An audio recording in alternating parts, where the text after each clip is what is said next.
Bien, jóvenes.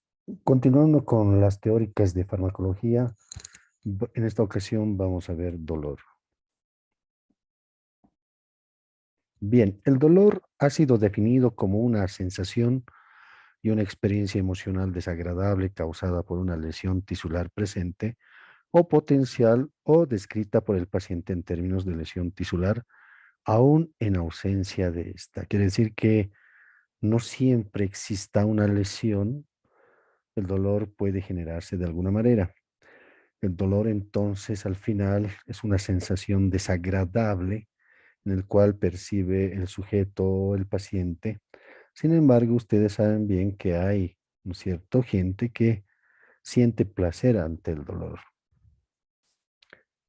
En términos respectivos, bueno, la nocicepción, por ejemplo, es la detección de la lesión tisular causada por energía térmica, mecánica o química transmitida al sistema nervioso central por elementos específicos del tejido que emiten la información mediante fibras del tipo A, delta y C, tomando en cuenta este último que es amielínica, conectadas a axones específicos que llegan a la médula espinal y al tronco cerebral.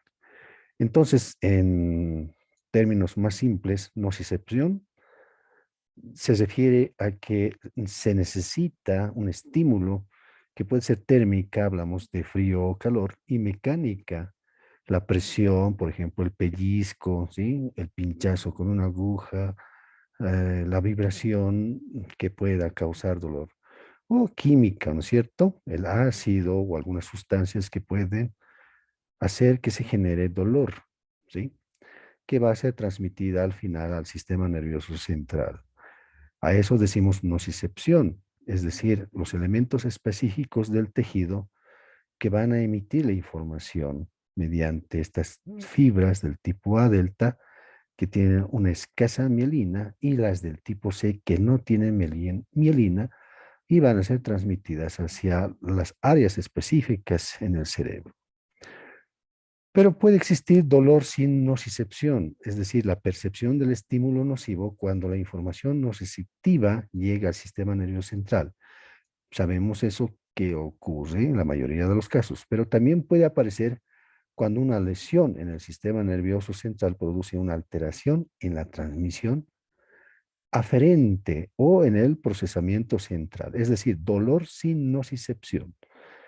Es decir, el paciente siente dolor, pero no es generada por la parte de la nocicepción.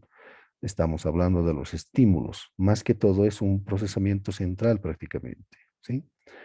Y el sufrimiento es una respuesta afectiva negativa generada en centros superiores, especialmente en los lóbulos límbicos, por el dolor o por otros estados afectivos como la depresión, el miedo, el aislamiento o la ansiedad, es decir, por factores que amenazan la integridad física o psicológica de la persona.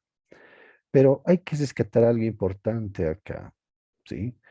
Porque cuando una persona tiene esa experiencia en cuanto a dolor, cuando el sujeto además está con depresión, el dolor es más intenso aún, ¿sí? Que esto puede hacerse crónico y obviamente se va a requerir el empleo de analgésicos un tanto en mayores dosis o asociadas, o de repente pasemos a los opiáceos prácticamente, ¿sí? ¿Y cuál es el comportamiento ante el dolor? El modo en el que el paciente actúa ante la lesión tisular es la expresión del sufrimiento y está siempre influido por el ambiente. Son ejemplos hablar sobre el dolor, las muecas, los gemidos, el uso de analgésicos, acudir al médico o tratar de obtener compensaciones económicas. Es decir, lo que el sujeto hace o intenta, ¿sí?, para mitigar el dolor, ¿sí? De alguna manera, todos acudimos a todo lo que nos rodea, es decir, podemos utilizar, ¿no es cierto? Por ejemplo, algún dispositivo para disminuir el dolor o algunos actuares, ¿no es cierto? Que no siempre, no siempre se tiene éxito al respecto, ¿sí? En cuanto a la intensidad del dolor, es muy difícil de valorar y como parámetro aislado no proporciona suficiente información sobre el dolor ni sobre la experiencia dolorosa. Aunque no existe un modo objetivo de la valoración, se utilizan escalas o instrumentos que ayudan a ello. Es decir, del 1 al 10, por ejemplo, el 10 sería el dolor más intenso, que generalmente se compara, ¿no es cierto?, al trabajo de parto en una mujer. Pero esto puede ser muy controversial, ya que algunas mujeres no presentan semejante sufrimiento, ¿sí? Como se describe. Sin embargo, todos somos diferentes en cuanto a la percepción de la intensidad del dolor, ¿sí? Porque hay gente que pone las manos al fuego, los dedos al fuego, hasta un cierto tiempo en el cual pueda soportar, ¿sí? Mientras que hay gente que apenas se acerca al fuego ya siente dolor, ¿sí? Es decir, somos muy distintos entre una y otra persona. Los términos son importantes a conocer. La analgesia es la ausencia del dolor ante un estímulo doloroso y la anestesia es la ausencia de sensación. La anestesia es la anulación de la percepción de todo tipo de lo que en lo que se respecta a la sensación, mientras que la analgesia tiene que ver con el dolor. En la anestesia, obviamente, además del dolor, se va a anular otros tipos de percepciones, como la vibración, por ejemplo. ¿Sí? La alodinia, el dolor ante estímulos no dolorosos. ¿Sí? El viento, por ejemplo, que puede causarle dolor. La disestesia, sensación anormal desagradable. La hiperestesia o hipoestesia se refiere a una sensibilidad aumentada o disminuida respectivamente ante un estímulo. La hiperalgesia o hipoalgesia, el aumento o disminución respectivamente de la sensación ante un estímulo doloroso. Hiper, alto, hipo, bajo. Hiperpatía, respuesta aumentada ante el estímulo repetitivo no doloroso. Y el umbral doloroso es el estímulo mínimo que produce dolor. Hay tolerancia al dolor, nivel máximo de dolor que el paciente pueda tolerar, como se respecta en los cuadros que vamos a ver más adelante. Bueno, en lo que respecta a lo que es la profesión, lo que nos interesa más que todo es la percepción de, del dolor, ¿sí? Que tenga que ver con el nervio trigémino, el par 5, y como tenemos conocimiento al respecto de la inervación de las estructuras, sobre todo del macizo facial y parte del cráneo a través de estos nervios meningios, ¿sí? Tomando en cuenta el ganglio, como estamos viendo, el ganglio de Gasser o del trigémino, ¿sí? El tallo cerebral, por otro lado, y el tálamo óptico, que en el cual respecta, ¿no es cierto?, el área somatosensorial en la corteza, el número 4, con lo que respecta, ¿sí?, el área 3, 2, 1 de Brodmann. Ahí es donde llega el dolor en última instancia. Es decir, la percepción y la discriminación en cuanto a la intensidad y el actuar llega a trabajar esta parte, ¿sí? Obviamente, en los lóbulos frontal y parietal también, ¿sí? Pero hay que tomar en cuenta algo importante, ¿sí? Con lo que respecta a odontología, por ejemplo, el dolor dentario, ¿sí? Se origina en receptores o estructuras neurales situadas en la pulpa o en la dentina a través del foramen apical del diente que ingresa en la pulpa dental. Ramas autonómicas y sensitivas trigeminales. Y bueno, la fibra nerviosa en este caso es las fibras del tipo C amielínicas y el tipo A delta, ¿no es cierto? Sí. Pero podemos observar en la imagen, en la dentina, fíjense la disposición de estos nervios, fibras nerviosas que son aferentes con respecto al cerebro y también los vasos sanguíneos que se encuentran en la pulpa. Hay que tomar en cuenta las otras estructuras, la dentina, por ejemplo, ¿sí? Y el esmalte que no percibe dolor. Bueno, a ver, más adelante. Los haces, perdón, lo que se respecta a los haces nerviosos, hay que tomar en cuenta el trayecto, ¿no es cierto? Sí.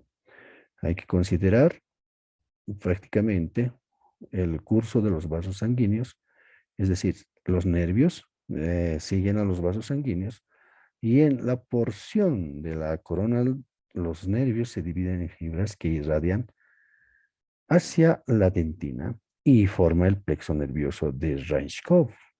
Ese plexo nervioso, sí, que se encuentra en la parte un tanto terminal de estas fibras nerviosas, formando por axones mielínicos y amelínicos, ¿sí? Pierden la mielina y penetran la predentina y además de la dentina. Las fibras nerviosas abandonan la pulpa por el foramen apical, obviamente tomando en cuenta las distintas vías, ¿sí? Es decir, en este caso, por el nervio que va a dirigirse al final hacia el cerebro, al área somatosensorial. El dolor odontogénico endodontal consiste en fibras nociceptoras mielinizadas o no. Es decir, los receptores nociceptivos puros penetran el foramen apical radicular, así como estamos viendo en la imagen, ¿sí? Alcanzan la pulpa dentaria, se introducen en túbulos dentinarios donde están las terminaciones libres de las fibras nociceptoras, ¿sí? Tomando en cuenta que el esmalte es insensible. Bueno, el dolor en dentina, por ejemplo, hay una teoría hidrodinámica por movimiento del fluido en el interior de los túbulos dentinarios y se encuentran las prolongaciones de las fibras sensitivas intrapulpares. La dentinalgia, tomando en cuenta esta estructura, la manifestación clínica como la hipersensibilidad, por ejemplo, al estar la dentina expuesta, ya sea coronal o radicular, que puede percibir el paciente y podemos generar nosotros mismos o estimular, ¿no es cierto?, el dolor con cambios de temperatura, con el frío, por ejemplo, o con el calor, o, ¿no es cierto?, dando golpes, ¿sí?, con algún instrumental odontológico. A ver, dentinalgia, tomando en cuenta la estructura dura, estamos hablando de una exposición causada por caries, sobre todo, o también los traumatismos o enfermedad periodontal, que hace que haya exposición de la dentina radicular. El dolor, tomando en cuenta todo lo que respecta a estas estructuras, la mayoría de las enfermedades periodontales son relativamente indoloras. El dolor está presente en casos de periodontitis avanzada, abscesos periodontales y en las gingivitis y periodontitis ulcerosas necrosantes.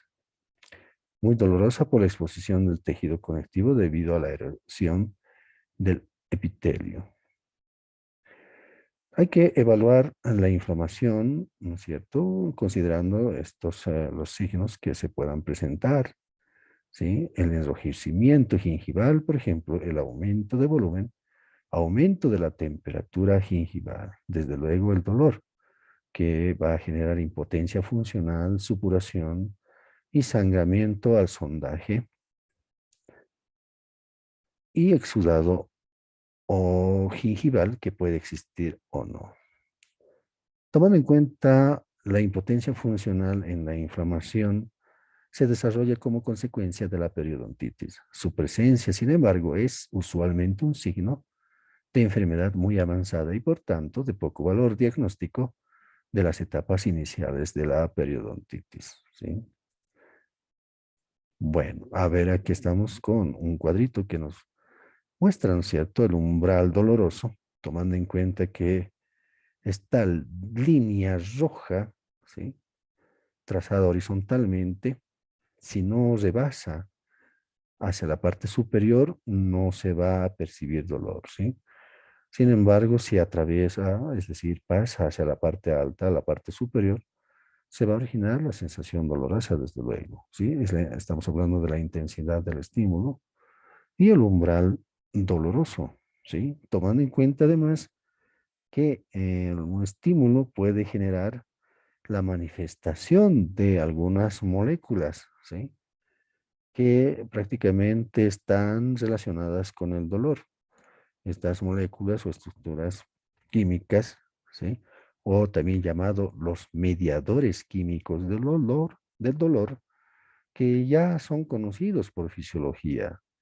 Por ejemplo, las prostaglandinas, el hidrógeno, la 5-hidroxitriptamina, la bradiquinina, el ATP, la histamina, por otro lado, ¿sí? Pero miren, esta parte, esta zona de un tejido un tanto distal, estamos viendo como ejemplo un dedo, por ejemplo, con un pinchazo por un alfiler, puede generar el estímulo de acuerdo a las estructuras que puedan estar presentes en esa región para poder transmitirlas de forma aferente hacia el sistema nervioso central, desde la periferia a la central, ¿sí? Los que participan, miren, es un conjunto de sustancias o todas las que tienen que ver con la generación del dolor, incluso la sustancia P, que puede estimular la degranulación de la histamina, por ejemplo, y que también es un mediador químico del dolor, ¿sí? Bueno, en la parte inferior estamos viendo un corte horizontal de lo que respecta a la médula, sí que generalmente viaja, ¿no es cierto? Una vez que se genera el dolor, de forma aferente, tiene que llegar al sistema nervioso central, tomando en cuenta que la médula es también el sistema nervioso central, ¿sí? Pasa al asta posterior, de ahí, ¿no es cierto? Pasa al lado contralateral y ascendiendo, ¿sí? Por la médula espinal, tomando en cuenta que tiene que pasar por distintas estaciones, ¿sí? El ganglio, ¿no es cierto? Sensitivo, es la primera estación y la segunda estación el asta posterior. La tercera estación se encuentra en el tálamo óptico y de ahí pasa a la cuarta estación, ¿sí? Que estamos hablando en este caso de la corteza cerebral. El dolor fisiológico es el producido por una estimulación breve de los nociceptores, lo que provoca una activación de las vías nociceptivas manifestada por una sensación dolorosa de pocos minutos de duración, con poca lesión tisular. Por ejemplo, un pinchazo se considera como un dolor fisiológico, que obviamente no es crónico, no va a la cronicidad, ¿sí? Y es muy corto lo que respecta a la percepción. Mientras que el dolor inflamatorio es lo más frecuente y es lo que se trata, por lo menos en la práctica médica y también la odontológica, es el estímulo, ¿no es cierto? El estímulo es el que es el más prolongado en tiempo con respecto al dolor fisiológico, usualmente a consecuencia de una lesión tisular, progresiva o no, que ha llegado a un estadio de la inflamación. Y existe una activación permanente de las vías nociceptivas que puede evolucionar a qué? A resolución del dolor cuando cesa la inflamación o pasar a la cronicidad, ¿sí? O en última instancia la transformación de un dolor neuropático. En este caso, la parte estructural de un nervio va a estar, ¿no es cierto? Sí, en destrucción prácticamente. Tomando en cuenta esto, el dolor neuropático es el estímulo nociceptivo ha provocado una lesión nerviosa de tal manera que el dolor se manifiesta ante estímulos mínimos o sin ellos y presenta características propias, como persistir luego de resuelta la lesión que lo originó. También puede producir sensaciones anómalas como descargas eléctricas, ardor o el dolor fantasma, ¿no es cierto? Sí, el dolor de estructuras fantasmas en todo caso. Bueno, a ver, ¿qué es eso? Cuando hablamos del dolor fantasma, lo suelen experimentar los pacientes con un miembro amputado, por ejemplo. No tiene el miembro inferior derecho, pero siente dolor en el pie. En realidad no cuenta con su pie. ¿sí? Es decir, siente que duele, percibe el dolor, pero prácticamente no hay estructura donde se genere, ¿sí? Sigue sintiendo, se sigue sintiendo dolor o otras sensaciones en la extremidad amputada. Esto corresponde a una neuropatía prácticamente, la vía, ¿no es cierto?, que todavía está presente con respecto a la médula, los cordones nerviosos. Es probable que el dolor se produzca debido a que las porciones proximales restantes de los nervios sensoriales recibieron previamente impulsos por el traumatismo de la amputación. En lo que se expecta también, ¿cierto? Hay dolor fantasma de piezas dentarias. Esta imagen nos demuestra prácticamente la percepción de lo dolor cuando si se trata de una parte distal, por ejemplo, de los miembros apendiculares. En este caso, la parte distal del miembro superior derecho, en el cual puede percibir el estímulo, en este caso térmico, calor, una quemadura, no sé si esa es transmitida hacia lo que respecta a el cerebro, ¿sí? A lo que denominamos la percepción del dolor prácticamente. La generación local, hablamos de la transducción, luego la transmisión a través de los nervios, ¿sí? Con lo que respecta a los nervios, a las ramas terminales del plexo braquial, ¿sí? Llegan a la médula espinal, ¿sí? Ingresando por el asta posterior y luego en el asta posterior, que es la sustancia gris, ¿no es cierto?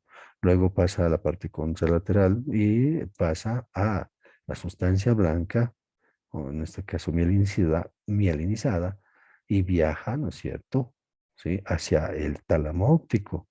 En este caso hablamos de la modulación, ¿sí? Y obviamente llega hasta lo que respecta a el área al área que corresponde a la corteza somestésica prácticamente, ¿sí? La transmisión del dolor desde el nivel periférico o medular, ya habíamos hablado de lo que respecta a los mediadores químicos del dolor, como estamos viendo en esta imagen, sí, como hemos visto también en la anterior imagen, ¿sí? Prácticamente es la participación de muchas sustancias, ¿sí? Entre unas y otras, ¿sí? Y que en el cual va a generar el impulso, ¿no es cierto?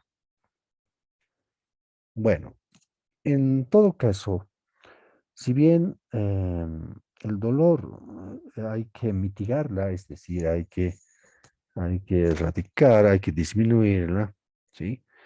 Ya que si bien el dolor nos está avisando de que hay una estructura que está en progresión y destructivamente en progresión, hay que utilizar, ¿no es cierto?, los medicamentos, en todo caso los analgésicos, ¿sí? Los antiinflamatorios, no esteroideos. Lo que nos importa de los analgésicos prácticamente, que de lo que habíamos visto en el anterior, los AINES, los antiinflamatorios no esteroideos, ¿sí? Que se ocupaban, ¿no es cierto?, de los eventos que ocurren, ¿sí?, en los tejidos o en el cuerpo humano en sí, la temperatura, es decir, la fiebre, la inflamación y el dolor, ¿sí? En todo caso, lo que nos interesa más que todo es la analgesia. Y habíamos visto también que existen, ¿no es cierto?, otros tipos de fármacos, eh, además de los AINES, que tienen esa actividad, ¿no es cierto?, de trabajar como analgésicos, ¿sí? Los opiáceos, ¿sí? Los analgésicos centrales en todo caso, ¿sí? De hecho, los AINES, en este caso, es un grupo de medicamentos, sí, ya conocidos, que muchos alguna vez ya han ingerido, sí, así han administrado, sí. Ya se hablaba, miren, desde la antigüedad, los analgésicos, desde luego, no procesados. Hablamos de Hipócrates en el año 460 a 377 antes de Cristo, en el cual se ha usado por primera vez la corteza de sauce, ¿sí? Celso en el año 30 a.C.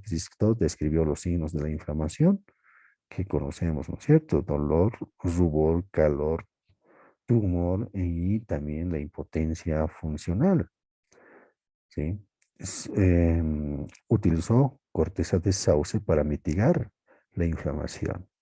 En 1761, el reverendo Edmund Stone observó la eficacia que es para los pacientes que tienen fiebre, ¿sí? Una segunda actividad que tienen los AINES. Entre 1893, Felix Hoffmann de la compañía Bayer convirtió el ácido salicílico en ácido acetilsalicílico, al que Heinrich Dresser llamó aspirina. Desde los años 50 surgió el resto de los antiinflamatorios no esteroideos. La aspirina, como les había dicho en la anterior clase, era el prototipo, ¿sí? Con un mismo nivel en cuanto a lo que es la antipiresis, la analgesia, ¿sí? Y también la antiinflamatoria, ¿sí? Y de ahí surge el resto de los AINES con ciertas características que también habíamos hablado en la anterior clase, ¿sí? La analgesia tenemos que utilizar, pues se puede utilizar dos grupos de fármacos, los AINES que ya conocemos, ¿sí? Y los opioides por otro lado, tomando en cuenta que los AINES, las características en cuanto a lo que respecta a la analgesia, en cuanto al lugar de acción, es preferentemente periférica, ¿sí? ¿Sí? No obligatorio, pero. Y los opioides son preferentemente central. La eficacia es moderada con respecto a los AINES, pero algunas combinaciones hacen de que un preparado, ¿sí? Asociado tenga un poder analgésico muy notorio. Mientras que la de los opioides, obviamente, es intensa la eficacia de la analgesia, ¿sí? Por eso mismo se utilizan en dolor, en cáncer, por ejemplo, los opioides. Los usos clínicos, por ejemplo, miren las cefaleas, las artralgias, las mialgias o dolores moderados, ¿sí? Incluye también el dolor generado después de una exodoncia, ¿sí? Y prácticamente todos los tejidos que estén comprometidos, ¿no? Y donde se genere el dolor, ¿sí? Una odontalgia también, ¿no es cierto? Mientras que en cuanto a los opioides, el dolor visceral en ciertos casos y dolor intenso, ¿sí? Por ejemplo, el dolor de cáncer, ¿sí? O incluso el dolor de traumas muy severas, ¿sí? Los opioides se ha utilizado en la Segunda Guerra Mundial a través de unos preparados, ¿no es cierto? Y con las inyecciones que se ha utilizado para mitigar esos dolores intensos por mutilación de estos dispositivos, los proyectiles, por ejemplo, ¿sí? Las granadas, etcétera, ¿sí? Imaginen el dolor intenso después de perder un miembro, por ejemplo, la destrucción de tejidos, ¿sí? Y se ha utilizado los opioides, ¿sí? La morfina en todo caso. Otras acciones, por ejemplo, los AINES hemos visto que tienen una actividad antifebril o antitérmica, ¿sí? Antiinflamatoria, desde luego, y obviamente su actividad antiagregante plaquetaria, ¿sí? Hemos destacado la importancia de la actividad antiagregante de la aspirina, por ejemplo, ¿sí? Y los opioides en la narcosis, ¿no es cierto? Puede causar narcosis, sueño, y además lo malo que puede ocurrir es de que pueda generarse una dependencia y una tolerancia al final. La escala de la OMS, por ejemplo, para el empleo en lo que respecta a estos analgésicos, ¿sí? En general, no solamente estamos hablando de los AINES, ¿sí? Hablamos de los opiáceos también, ¿sí? Hablamos de la primer escalón o dolor leve en el cual se puede utilizar paracetamol, que ya también habíamos visto las características de, ¿no es cierto? El paracetamol no es un verdadero AINE, ¿sí? El paracetamol tiene actividad antifebril y analgésica, pero no tiene actividad antiinflamatoria. Si el dolor es del tipo de inflamación o relacionado con la inflamación, obviamente vamos a asociar con un AINE más, con otro AINE más, ¿sí? Por ejemplo, el diclofenaco y el paracetamol es una buena combinación. En el segundo escalón o dolor moderado se utiliza ya opioides menores como la codeína, ¿sí? Derivados de la morfina, además del tramadol, ¿sí? En todo caso, el paracetamol más un AN, ¿sí? Y sobre todo la participación, ¿no es cierto?, de estos analgésicos centrales en todo caso. El tercer escalón o dolor intenso, obviamente los mayores, hablamos de los opioides mayores, la morfina, la meperidina, el fentanilo, entre otros que vamos a ver más adelante, ¿sí? Ya habíamos visto también en la anterior clase el mecanismo de acción de los AINES.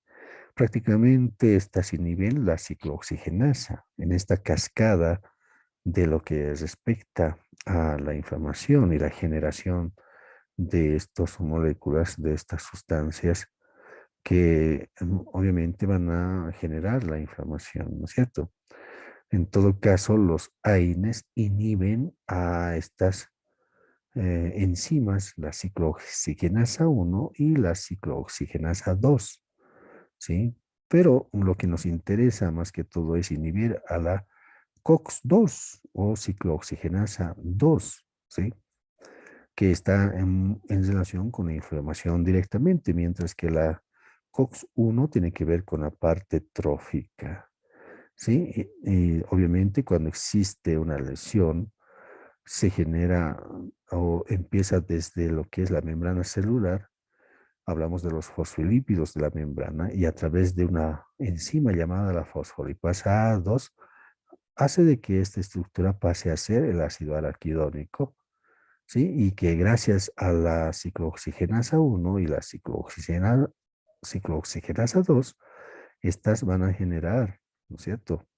¿Sí? ¿No es cierto? La participación, en todo caso, ¿sí? Del proceso inflamatorio y desde luego la generación del dolor mismo y la destrucción de lo que respecta a los tejidos comprometidos, ¿no? La participación de todos estos elementos, ¿sí?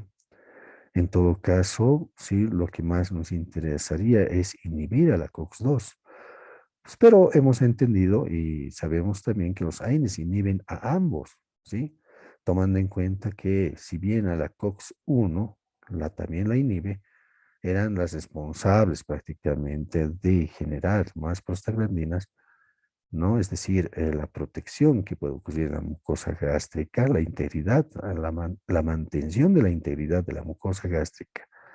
Los AINES inhiben a esta enzima y obviamente la mucosa gástrica, ¿sí? ¿No es cierto? Va a estar desprotegida, ¿sí? Y la inflamación, desde luego, ¿sí? En todo caso, ¿sí? Es que está en relación con lo que respecta a la ciclooxigenasa 2. Obviamente, en todo, con lo que respecta a la participación de algunos elementos formes de la sangre, por ejemplo, los macrófagos, los leucocitos y también los fibroblastos, ¿no? En lo que respecta al endotelio, por ejemplo, ¿sí? Bueno, aquí tenemos, ¿no es cierto?, los dos isoformas, la COX-1 y la COX-2. Una es constitutiva y la otra es inducible, ¿sí? Y los AINES, ¿no es cierto?, inhiben, ¿sí?, a estas enzimas, ¿sí? Para que no se genere, ¿no es cierto?, todo lo que respecta a la parte inferior de esta cascada, ¿sí? Pero hay que tomar en cuenta también que los corticoides, ¿no?, participan bloqueando, ¿sí?, a lo que es la ciclooxigenasa 2, por ejemplo, ¿sí?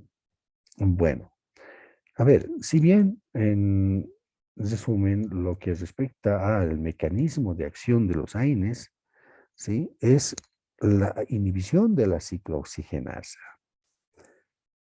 Si les preguntan cuál es el mecanismo de acción de los AINES, entonces la respuesta es la inhibición de la COX-1 y la COX-2, ¿sí? Hay AINES que son más específicas en cuanto a inhibir alguna de estas ¿no es cierto? A estas enzimas, por ejemplo, las que inhiben específicamente la COX-2 o la ciclooxigenasa 2, ¿sí? El grupo de los COXIP, por ejemplo, ¿sí? Pero sabemos que si bien tiene efectos adversos a nivel cardíaco, no se emplea tanto, ¿no es cierto? Como la vez que ha aparecido este grupo de medicamentos, se ha utilizado indiscriminadamente, ¿sí? Los AINES en general, además, tienen otros mecanismos de acción, además de inhibir a la ciclooxigenasa. De hecho, lo único que tienen que mencionar es, ¿no es cierto?, como mecanismo de acción, es inhibición de la COX-1 y la COX-2 como mecanismo de acción. Pero se sabe que hay otros mecanismos de acción, tres más, ¿sí? Por ejemplo, inhiben los canales iónicos sensibles al ácido, inhiben a la sisa, canales iónicos sensibles al ácido, ¿sí? De la membrana celular, ¿sí?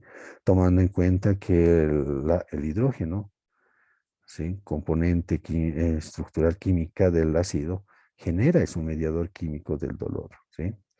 Pero también hay otro mecanismo de acción, ¿sí? Por ejemplo, restablecer la concentración de la guanosina monofosfato cíclico, hablamos de la GMPC, para que disminuya el AMP cíclico, ¿sí? Y que es responsable, ¿no es cierto?, del dolor prácticamente, que está aumentada por la actividad, obviamente, por estos mediadores químicos del dolor, por ejemplo, la bradiquina y la prostaglandina. En todo caso, ¿sí? Este tercer mecanismo de acción, ¿no es cierto? Por ejemplo, restablecer, ¿sí? A la guanosina monofosfato cíclico, ¿sí? Con el objetivo de disminuir la actividad del AMP cíclico, ¿sí? Eso es lo que en todo caso está generando el dolor prácticamente, ¿sí? Digo que es un tercer mecanismo porque el primero que era inhibición de la COX-1 y 2, ¿no es cierto? Y el segundo mecanismo es la inhibición de la CISA, ¿sí? Y un tercero es, ¿no es cierto?, es restablecer la concentración de la GMP-C, ¿sí? Para que disminuya la cantidad del AMP-C, ¿sí? Pero miren, hay un cuarto mecanismo de acción, ¿sí? Por ejemplo, la que respecta a, ¿sí? La actividad sobre el factor de necrosis tumoral alfa, responsable también del dolor y la inflamación. Bueno, habíamos visto también los grupos farmacológicos, ¿sí? Hay dos grupos, los ácidos y los no ácidos, como hemos visto en la teoría teórica. El grupo de los ácidos, están los subgrupos, los ácidos salicílicos, los ácidos enólicos, los ácidos acéticos, los ácidos propiónicos y los ácidos nicotínicos, ¿sí? Y los no ácidos, por ejemplo, en el caso de los no ácidos, los paraminofenoles, ¿no? Hablamos de lo que es el prototipo, el paracetamol o acetaminofeno también se denomina, ¿sí? De los ácidos salicílicos, el ácido acetil salicílico, por ejemplo, la aspirina, ¿sí? Que es el prototipo de los AINES, y el diflunisal, ¿sí? De los enólicos hay otros subgrupos, por ejemplo, las pirazolonas, en el cual está el metamisol y el fenilbutazona. El más importante, el metamisol, en todo caso también llamado dipirona, ¿sí? Y el grupo de los oxicams, los ácidos enólicos del grupo oxicams, el piroxicam y el meloxicam, ¿sí? El meloxicam y el piroxicam, entre estas dos, el que es menos gastrolesivo es el meloxicam, ¿sí? Pero que no lo utilizamos mucho, ¿no es cierto? ¿Sí? Entre los ácidos acéticos, por ejemplo, los indolacéticos, la indometacina y el sulindaco. La indometacina es un poderoso antiinflamatorio, ¿sí? Que descartamos su empleo porque son muy gastrolesivos. El grupo de los ácidos acéticos, los pirrolacéticos, por ejemplo, el ketorol o ketorolaco, ¿sí? Que muchos han tenido experiencia, ¿no es cierto? del empleo de este fármaco, ¿sí? Que tiene gran actividad analgésica. Y del grupo de los ácidos acéticos fenilacéticos, el diclofenaco, ¿sí? Que se emplea, ¿no es cierto?, en politraumatismos, etcétera, como ya hemos visto también en la anterior clase. Es un buen analgésico, sobre todo antiinflamatorio, ¿sí? De los ácidos acéticos, los paranindolacéticos, el etodolato, de los ácidos propiónicos, el naproxeno, ibuprofeno, el fenoprofeno y el ketoprofeno, ¿sí? Cada uno de estos AINES tienen ciertas características específicas con respecto a su actividad, ¿no es cierto?, sobre la temperatura o la fiebre, su actividad analgésica y también su actividad antiinflamatoria. De los ácidos nicotínicos, la clonixina o el clonixinato de lisina, que es un buen analgésico también, ¿sí? Pero su actividad antiinflamatoria no es tan buena, ¿sí? Bueno, cada uno de estos prototipos, ¿sí?, conocidos ya, ¿sí?, tienen sus propias características, ¿sí? A ver, vayamos a ver más adelante, ¿sí? No es cierto que la acción de los AINES es la analgesia, su actividad antipirética, su actividad antiinflamatoria y por ser antiagregante plaquetario en caso de la aspirina, ¿sí? Se teme el uso sobre todo, ¿sí?, por esta actividad, ¿sí? Hay AINES que tienen una gran actividad analgésica con respecto a la fiebre y la inflamación. Hay otros AINES que tienen gran actividad antipirética o antifiebre, antifebril, con respecto a la analgesia o antiinflamatoria. Y hay otros que son muy antiinflamatorios, ¿sí? Y, ¿no es cierto?, hay que tomar en cuenta, ¿no?, lo que se dice, mientras más antiinflamatorio sea un AINE, más gastrolesivo es. El temor en todo caso es los efectos adversos que tengan estos fármacos, ¿sí? Los efectos adversos comunes que tienen los AINES, ¿no?, es la gastrolesividad, la nefrotoxicidad y la hepatotoxicidad, entre otros, ¿sí? Las más importantes en estos tres tejidos, ¿sí? Pero ya conocemos, ¿no es cierto? ¿Sí? La actividad deleteria que tiene sobre lo que es la mucosa gástrica, ¿sí? Tomando en cuenta, miren la imagen, estamos viendo aquí el epitelio, la mucosa gástrica, no se está mencionando aquí sobre todo las células que producen el mucus, por ejemplo, son las que están presentes acá. Y también, ¿no es cierto?, las células parietales que producen, ¿no?, el ácido clorhídrico que está presente en el estómago y que tienen funciones fisiológicas específicas también útiles para el cuerpo humano. Pero obviamente es la causante de, en algunos casos, la gastritis, ¿sí? Y ulteriormente las úlceras si no se trata, ¿sí? De hecho, también, ¿no es cierto?, el flujo sanguíneo que debe haber, que debe existir, ¿no es cierto?, en estos tejidos, ¿sí?, como componentes celulares en las cuales son o están presentes, ¿sí? Estas células tienen un tiempo de vida, ¿sí? Cuando claudica, es decir, cuando se reduce la cantidad de irrigación, obviamente estas células van a ser afectadas. O, ¿no es cierto?, si no está presente las prostaglandinas, que tienen, ¿no es cierto?, gran actividad trófica sobre la mucosa, también va a ser problema. Y sabemos que los AINES son antiprostaglandínicos, va a ser esto de que se genere una gastritis, una lesión en la mucosa gástrica, ¿sí? Pero miren, hay células, algunas células que producen el bicarbonato, mucos de bicarbonato, entre otras sustancias mucoides, mucinosos, prácticamente son las que protegen, ¿no es cierto?, ¿sí?, del ácido clorhídrico, ¿sí? Pero sabemos la participación de una bacteria, el Helicobacter pylori, ¿no es cierto?, su gran influencia de sustancias enzimáticas que van a causar problemas también en la mucosa gástrica y sobre todo en esta sustancia mucosa, ¿sí? Bueno, a ver, tenemos un capítulo, sí, una teórica con respecto a lo que es la farmacología gastrointestinal, que vamos a detallar muy bien esta parte, ¿sí? ¿Sí? Los AINES lesionan, ¿no es cierto?, la mucosa gástrica, son gastrolesivos, ¿sí? ¿Sí? Unas más que otras, ¿sí? Su actividad también deleteria sobre el riñón y también la hepatotoxicidad, es decir, los problemas que se generan en el hígado por el empleo de estos medicamentos, ¿sí? Bueno, las características, algunas características de estos de los AINES, por ejemplo, la rapidez de acción, ¿sí? Los que son más rápidos en actuar, el metamizol, el ketorolaco, el ketoprofeno, el ibuprofeno. Los que tienen mayor duración de acción, por ejemplo, el piroxicam, diclofenaco, indometacina y el celecoxib, ¿sí? Este celecoxib es rofecoxib, del grupo de los coxib, son específicos al inhibir la ciclooxigenasa 2, ¿sí? Pero obviamente, miren, el hecho de que inhiban solamente a la ciclooxigenasa 2, estaríamos protegiendo, ¿no es cierto?, la mucosa gástrica, ¿sí?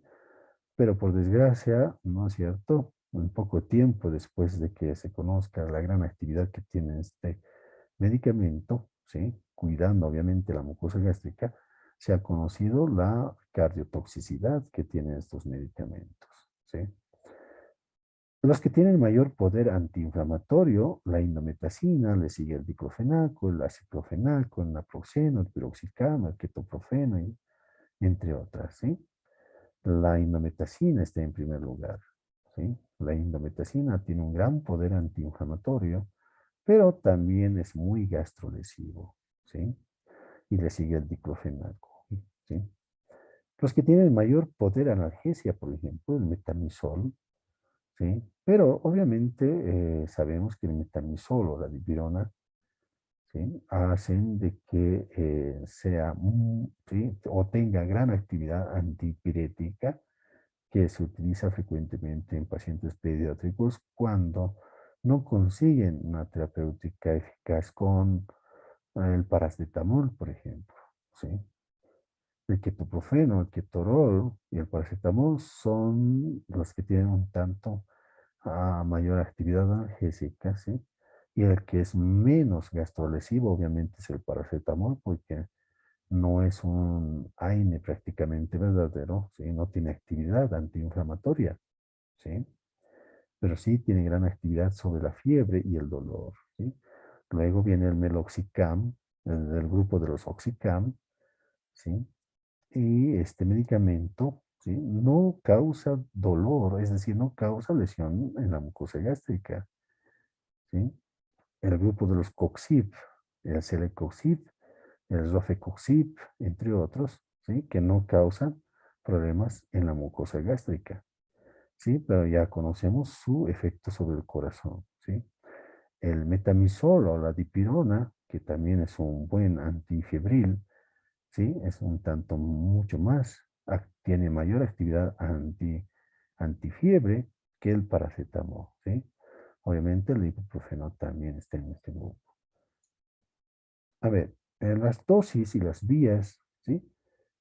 También, ¿no es cierto? Se puede individualizar en ciertos pacientes.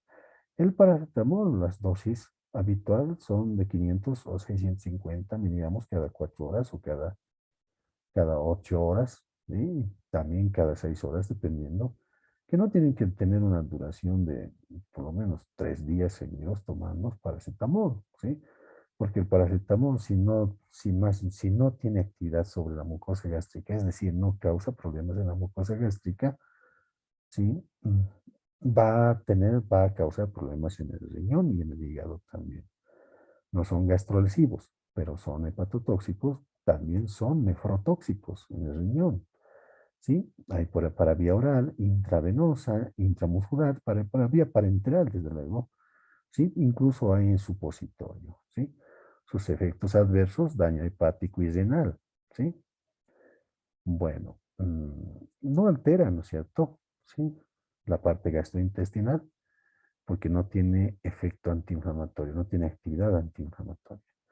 Los salicilatos, sus dosis máximas, ¿sí? Es 1200 miligramos, su duración de efecto 5 horas, ¿sí? Dosis máxima, ¿sí? 4000 miligramos, 4 gramos en todo caso al día. La dosis habitual generalmente es 500 miligramos cada 8 horas o cada 6 horas, ¿sí? Bueno, a ver, también los salicilatos, ¿no? Estamos hablando de la aspirina prácticamente. Hay para vía oral, intravenoso también, ¿sí? Pero también hay otras vías, ¿sí? Hay en forma de crema, ¿sí? Para fricción prácticamente, ¿sí? En casos de dolores, ¿sí? Musculares y las artralgias también, ¿sí? Bueno, sus efectos adversos son comunes de todos los AINES, son hepatotóxicos, gastrolesivos y nefrotóxicos también, ¿sí? Pero lo interesante es que tiene actividad antiagregante plaquetario, ¿sí? El metamisol, por ejemplo, las dosis habituales son 575 miligramos, 500 miligramos en todo caso cada 6 horas o cada 8 horas, máximo, ¿sí? 3 gramos y medio por día, ¿sí? También existe para vía oral, es decir, en presentación en comprimidos, ¿sí? También en ampollas inyectables, ¿sí? El efecto adverso importante del metamisol es la agranulocitosis que puede causar, ¿sí? Y también anemia plástica en el paciente, ¿sí? Y a dosis muy altas puede causar una hipotensión.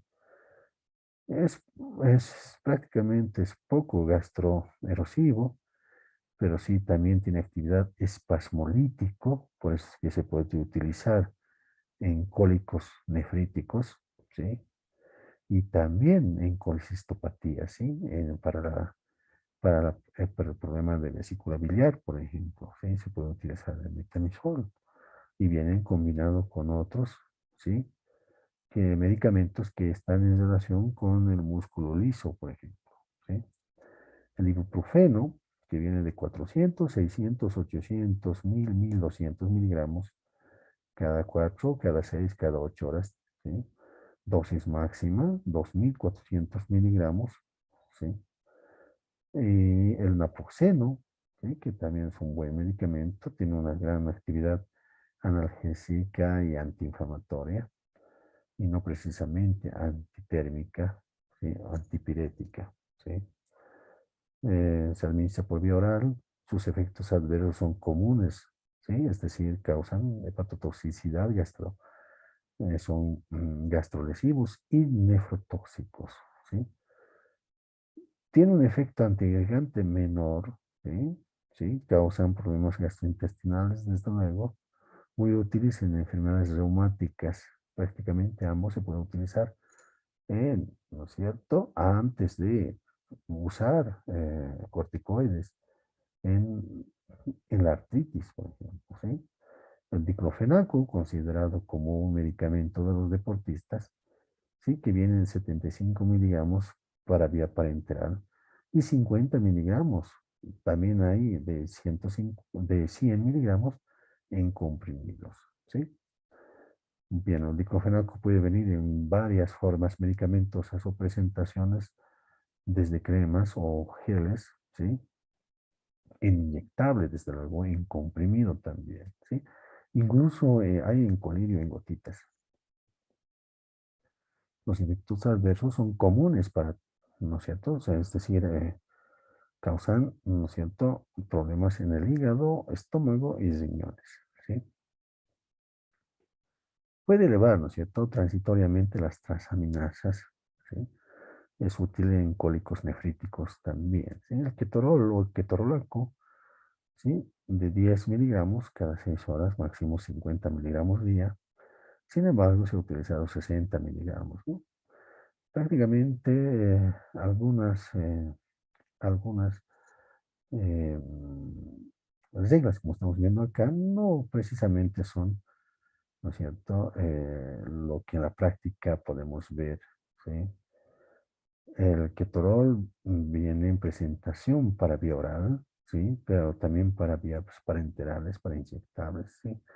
Sus efectos adversos, sobre todo, son la somnolencia que puede, ¿no es cierto?, puede experimentar el paciente, ¿sí? Y alteraciones gastrointestinales también, el vértigo, mareo y la cefalea. Imagínense, causa cefalea. El ketorolaco no sería bueno para los cefalea, para mitigar el dolor de la cabecita, ¿sí? Pero sabemos que algunos, los otros, el ibuprofeno, por ejemplo, la aspirina, ¿sí? Pueden reducir el dolor, o es decir, las cefaleas, ¿sí? Tiene actividad antipirética y antiagregante plaquetario también, ¿sí? De hecho, ya habíamos hablado de la anterior clase, ¿sí? Esto que con lo que se respecta a sus características, ¿sí? Específicas, especiales que tiene cada uno de estos AINES, ¿sí? Las dosis o las dosificaciones, ¿no es cierto? Tanto pediátricas en el adulto y también las geriátricas, si bien al finalizar este rote vamos a ver de los antiinfecciosos también, ¿no es cierto? Las fórmulas que se aplican, ¿sí? Para la administración correcta de los medicamentos, lo vamos a ver posteriormente. Pero, ¿de cuánto viene? ¿Sí? ¿En qué presentación y cuánto? Los que más se emplean en odontología son estos fármacos que estamos, ¿no es cierto? En todo caso leyendo, el ibuprofeno de 400, 600, 800 miligramos, el ketorol de 60 miligramos, sin embargo, hay en concentraciones menores, ¿no es cierto? ¿Sí? Ambos vienen en comprimido, ¿sí? Pero también vienen en jarabes, así como también en suspensiones pediátricas. El paracetamol de 500 miligramos, sin embargo, también hay, ¿no es cierto?, presentaciones para niños, ¿sí? El diclofenaco, ¿sí? De 50 a 100 miligramos, y también en ampollas de 75 miligramos, ¿sí? El ácido acetil salicílico de 500 miligramos, el metamisol de 500, incluso 1000 miligramos, hablamos del terapirol o dipirona, son sus otros nombres, ¿sí? Prácticamente algunos son nombres comerciales, como vamos a ver, sí, más adelante. El naproxeno de 550 miligramos, el clonecinato de lisina de 125 miligramos. Prácticamente en odontología utilizamos más que todo cualquiera de estos medicamentos y alguna vez han tenido experiencia con alguno de ellos, ¿sí? Incluso, ¿no es cierto?, en el cual ustedes de repente hayan tenido un evento doloroso o inflamatorio en el cual se han administrado algún medicamento que está acá, ¿sí? Pero hay que conocerlas, ¿no es cierto? Algunos que quizás de repente no han utilizado, no han tenido mucha experiencia, pero son muy buenos con lo que respecta a su actividad antifebril, antiinflamatoria y sobre todo la parte analgésica, como el clonecinato de lisina, por ejemplo, ¿sí? Pero que ahora se puede emplear, se puede utilizar, ¿sí?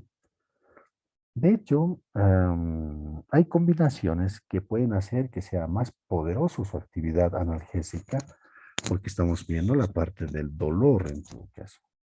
Hablamos del Voltaren, por ejemplo, Voltaren F o fuerte, que es una combinación del diclofenaco más una codeína, tomando en cuenta que la codeína es un derivado de la morfina, ¿no es cierto? ¿Sí? ¿Sí?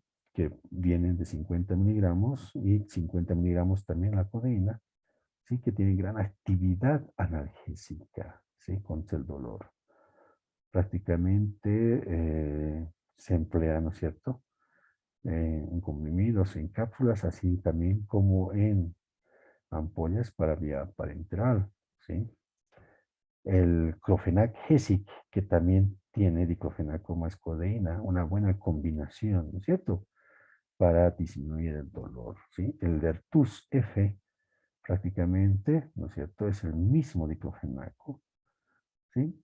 ¿Sí? El Dertus B1, B6 y B12 está asociándose en este caso las vitaminas B del grupo B, ¿sí? En el cual tenga que ver, ¿no es cierto?, el dolor, ¿sí? Neuropático, por ejemplo, ¿sí? Que estén relacionados con los nervios prácticamente. El doloneurobión, que también, ¿no es cierto?, contiene es las vitaminas del grupo B, ¿sí? Son nombres comerciales de distintos laboratorios, ¿sí?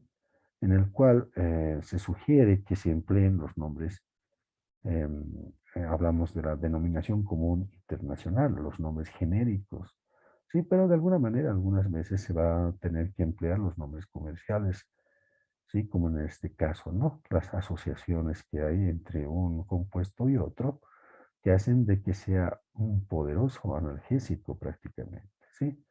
Obviamente hay el Vertus infantil, ¿sí? El diclofenaco es el mismo diclofenaco que viene en comprimidos y suspensión, ¿sí? De 25 miligramos, 12,5 miligramos. Obviamente hay, ¿no es cierto? AINES que se emplean en concentraciones menores para pacientes pediátricos, ¿sí? El Vertus gotas, por ejemplo, de 1,5 miligramos, miren, ¿sí? Si bien sabemos que en los lactantes o niños prácticamente no se van a emplear comprimidos, ¿sí? De 500 miligramos, ¿no es cierto? ¿Sí? Ya vienen, ¿no? Preparados, ¿sí? Para pacientes pediátricos, ¿sí? En gotitas, ¿no? El paracetamol es una de ellas, sí, pero también hay, ¿no? El diclofenaco en gotas, ¿sí? Tomando en cuenta que lo que se prefiere es el paracetamol al diclofenaco, gotas pediátricas, ¿sí? Ya que el diclofenaco tiene actividad antiinflamatoria y el paracetamol no lo tiene. Y eso puede generar, ¿no es cierto?, dolor en su estomaguito del niño en todo caso, ¿sí? El Clofenac Relax, por ejemplo, es el mismo diclofenaco más el pritinol, que es un relajante muscular. Sí, en este caso viene de 2,2 miligramos y obviamente el diclofenaco para vía parenteral 75 miligramos. Una buena combinación para dolores que tengan que ver con la articulación y las musculares, ¿sí? Las musculares, porque es un relajante muscular la que está asociándose al diclofenaco, ¿sí? El metamizol, llamado también dipirona, ¿sí? Sabemos que el propoxifeno, hay otro medicamento, el propoxifeno, por ejemplo, ¿sí? Está en el grupo de lo que son los opiáceos, derivados de los opiáceos, ¿sí? Como el tramadol también, ¿sí? El propinoxato, ¿sí? Que tiene que ver con la disminución del dolor, en todo caso, de las vísceras, ¿sí? Una colicistitis, por ejemplo, un dolor intenso en el hipocondrio derecho, en el cual es por estar enferma la vesícula biliar. Al consumir, ¿no es cierto?, grasas, en todo caso en la patología biliar, al consumir grasas hace de que se contraiga, todo el tiempo se contrae cuando comemos grasas, pero cuando la vesícula está enferma, si bien se contrae, genera mucho dolor porque está inflamado la vesícula biliar, ¿sí? Una colicistitis prácticamente, con piedras o sin piedras, ¿sí? El propinoxato, ¿sí? Es la que va a inhibir la contracción espástica ¿no es cierto?, de estas estructuras que están relacionados con la musculatura lisa prácticamente, ¿sí? A ver, el clocidol, por ejemplo, es un nombre comercial en el cual está asociándose el propoxifeno y el paracetamol, ¿sí?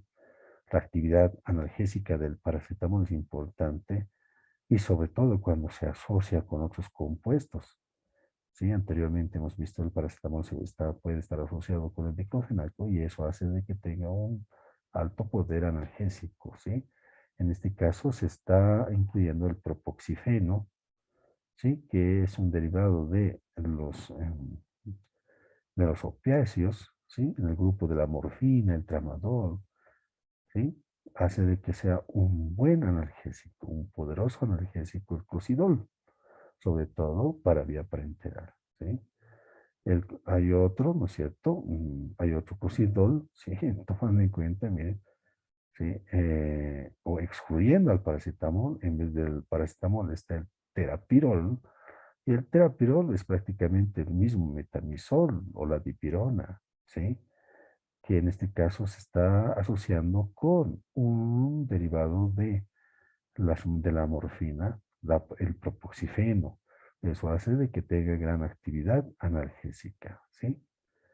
Ya hemos hablado del propoxifeno y el propinoxato. Este propinoxato prácticamente es similar, ¿sí?, a el mecanismo de acción que tiene el butilbromuro-diosina, por ejemplo, ¿sí?, en dolores en el cual tenga que ver con las contracciones del músculo liso, en el cual esté inflamado las estructuras, ¿sí?, que la comprometen a este músculo, ¿sí?, la que generaba el dolor. Como decía hace rato, un ejemplo, una colicistitis, ¿no? Una persona con dolor en la vesícula biliar, en el cual no se opera, ¿no? Mucha gente evita ser operados, ¿sí? Les gusta estar sufriendo, ¿sí?, con dolor y tomando estos medicamentos que tienen, ¿no es cierto?, efectos adversos. Bueno, pero también hemos hablado en la anterior clase, parte de lo que es los antiinflamatorios esteroidales, hablamos de los corticoides, ¿sí? Sí, el representante, la dexametasona, que inhibe la fosfolipasa A2 y también parte de la ciclooxigenasa, ¿sí?, de las isoformas 1 y 2, ¿sí? Sin embargo, sabemos que los AINES actúan sobre la COX-1 y la COX-2. Además, sabemos que hay otros tres mecanismos de acción que tienen los AINES. La dexametasona actúa diferente, ¿sí?, pero son antiinflamatorios, ¿sí? Si quiero que actúe un medicamento contra la inflamación, utilizaríamos la dexametasona, ¿sí?, por vía parenteral. Por vía enteral, no, porque el jugo gástrico destruye fácilmente a este compuesto medicamentoso, a la dexametasona. No es que no hay comprimidos para vía oral, pero su biodisponibilidad es muy escasa. Ya saben qué es biodisponibilidad. Se prefiere por vía parenteral la dexametasona. Viene de 4 y 8 miligramos, ¿sí? ¿Sí? Bueno, a ver, la dexametasona inhibe indirectamente, ¿no es cierto? Inhibición indirecta de la fosfolipasa A2, ¿sí?, al estimular la síntesis y liberación de la lipocortina que antagoniza su efecto. Las máximas concentraciones plasmáticas se obtienen al cabo de 1 a 2 horas, se distribuye ampliamente, ¿sí?, se metaboliza en el hígado y se excreta por vía renal. La dexametasona no solamente es antiinflamatorio, ¿sí?, tiene actividad desinflamatoria, ¿sí? Eso aventaja, ¿no es cierto?, con respecto a los AINES, ¿sí? Y tiene también efectos adversos, desde luego, ¿sí? Tiene efectos adversos la dexametasona, ¿sí? El síndrome de Cushing, por ejemplo, ¿sí?, cuando se emplea por mucho tiempo este medicamento, ¿sí? Y también, ¿no es cierto?, la disminución de la inmunidad, ¿sí? Y eso es lo malo de los corticoides. Por eso no fácilmente se va a utilizar estos compuestos, ¿sí? Bueno, entonces, mire, para la analgesia prácticamente se utiliza estos compuestos, repito, obviamente al mismo tiempo, ¿no?, actúan sobre la actividad inflamatoria, son los AINES, ¿sí? Ibuprofeno, ketorol, paracetamol, diclofenaco, ácido acetilsalicílico, metemizol, naproxeno y clonidinato de lisina, ¿sí? De los opioides, que también son, ¿no es cierto?, medicamentos analgésicos, en este caso centrales, más poderosos, los analgésicos que se utilizan en dolor de cáncer, en el cual ya no es utilizable, ya no se puede utilizar los AINES conocidos porque ya no hay efectos en estos tipos de pacientes con cáncer. Se utiliza entonces los derivados de la morfina, ¿sí? Hablamos de el propoxifeno, ¿sí? El tramadol también, ¿sí? El tramadol más paracetamol es un buen medicamento analgésico. El paracetamol más propoxifeno es un buen medicamento, ¿sí? El propoxifeno, ¿sí?, con el terapirol o la dipirona, o es el mismo metamizol, son un buen analgésico, ¿sí? Bueno, si bien se puede utilizar estos medicamentos o compuestos en pacientes en el cual hemos tenido un fracaso terapéutico en cuanto a disminuir el dolor con estos compuestos, con estos de acá, se puede utilizar entonces las combinaciones, ¿sí? Bueno, acá por ejemplo el Voltaren F fuerte es una combinación de un AN con un compuesto derivado de la morfina, la codeína, por ejemplo, ¿sí? La codeína también tiene actividad antitusiva, por otro lado, ¿sí? La codeína es un buen analgésico, ¿sí? Bueno, a ver, miren, combinado con el diclofenaco se hace, ¿sí? Esta combinación hace de que la actividad analgésica sea triplicado, ¿sí? Bueno. Bueno, eso en cuanto a esta parte de la teórica sobre los analgésicos, ¿sí? Ya hemos hecho, ¿no es cierto?, hincapié un poco de lo que respecta a lo que es las combinaciones con los derivados de la morfina, ¿sí? Pero tenemos que centrarnos más que todo en emplear estos medicamentos. Los otros, siempre y cuando tengamos fracaso terapéutico, no directamente hay que utilizar esas combinaciones que habíamos visto, ¿sí? Bueno, las características de los AINES, ¿no es cierto? Ya hemos visto en la anterior clase. Solamente es revisarla.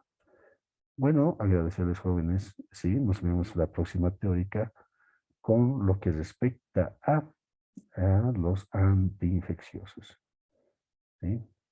Bueno, hasta luego entonces.